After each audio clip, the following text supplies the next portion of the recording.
Hello everyone, good evening. কেমন আছো সবাই? আশা করি তোমরা ভালো আছো, আমিও ভালো আছি। তো আজ আরেকটি নতুন ভিডিও নিয়ে চলে আসলাম।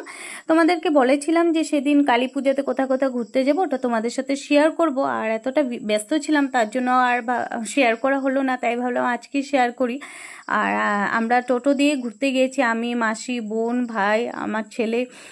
যেহেতু আমাদের ওষুধ চলছে তাই মা আসতে পারলো না, তো উপায় নেই, এইভাবে আমরা চলে গেলাম। আর অনেক দিন মানে অনেক বছর পর আমি কালী পূজাতে ঘুরতে বেরোচ্ছি, কারণ আমার স্টুডেন্টদের প্রোগ্রাম থাকে। তো কালী পূজার পরের দিন থেকে প্রোগ্রাম স্টার্ট হয় ডান্সের। তোমরা সবাই জানো হয়তো যে প্রোগ্রামগুলি কালী পূজাতেই বেশি হয়, দুর্গাপূজা থেকে কালী পূজাতে বেশি হয়।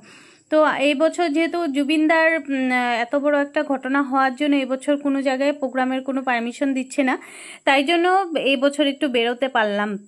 না হলে আমি বেরোতে পারি না, কেমন প্যান্ডেল হয় কি কিছু দেখতে পারি না, কারণ আমার স্টুডেন্ট আমার জান। আমি স্টুডেন্টের জন্য সব কিছু করতে পারি, আর ওদের জন্যই আমি এতটুকু জায়গায় আসছি। আর ওরাও আমি যদি না যাই ওরাও ভালোবাসে না, মানে কমফোর্টেবল পায় না। সো আমারও মনটা ভালো লাগে না ওদেরকে ছেড়ে আমি ঘুরতে যাব। তো প্রোগ্রামগুলো অ্যাটেন্ড করতে জায়গায় জায়গায় স্টুডেন্ট নিয়ে যাওয়া আর হয় না, তাই আর কি ভাবলাম এই বছর ঘুরতে যেতেই হবে আমার। সো একে একে করে সব মূর্তিগুলো দর্শন করতে চলে গেলাম। অনেক মূর্তি ছিল আরও, সবকটা আর দেখা হলো না। আর সব জায়গায় খুব ভালো ভালো করে খাওয়া দাওয়া সব কিছু মানে দিচ্ছে এখানে, খুব ভালো লাগছে।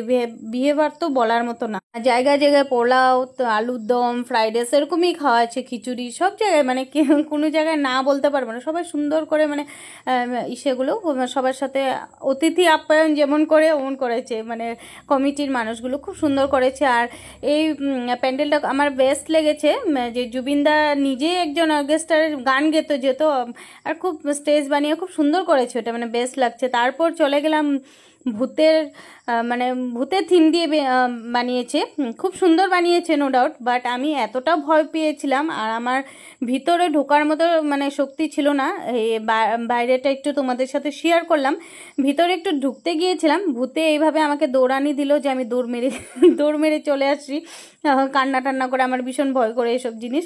তারপর আরেক প্যান্ডেল, এখানে তো মা কালী দর্শনই হলো না, কারণ এত ভূত মানুষ, প্রচুর ভিড় এই জায়গাতেই, কারণ ভূত বলে সবাই কান্নাকাটি করে বেরোচ্ছে। তো ভাবছি আরেকটা প্যান্ডেলে যাব, ওখানে গিয়েছি, ওখানেও সেম একই প্রবলেম, ওখানেও একই ভূতের গান টান দিয়ে রাখছে। আর এতটা ভয় লাগে আমার, ভূত বলার মতো না।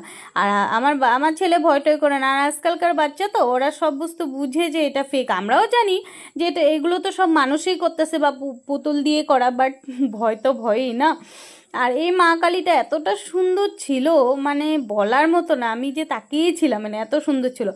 আর আমার একটু ভয় করছিল, আমার ফেসটা দেখে বুঝছে, আমার এখানে বক্সগুলি লাগানো ছিল ওখানটায় পুরো ভূতে কান্না করছে, ওটা এতটা ভয় লাগছে বলার বেশিক্ষণ না থাকি হয় না। আমি বলছি চল আমরা চলে যাই এখান থেকে।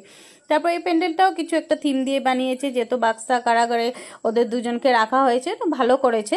আর এটা আমাদের পূজাটা তোমরা আগের ভিডিওতে দেখেছো আমাদের পাড়ার ব্লগটা। আর সেদিন আমি কালী পূজার দিন কিছু কিছু দেখে আসছি আর কি, পূজা কয়েকটা, তার জন্য আর সব কিছু শেয়ার করলাম না।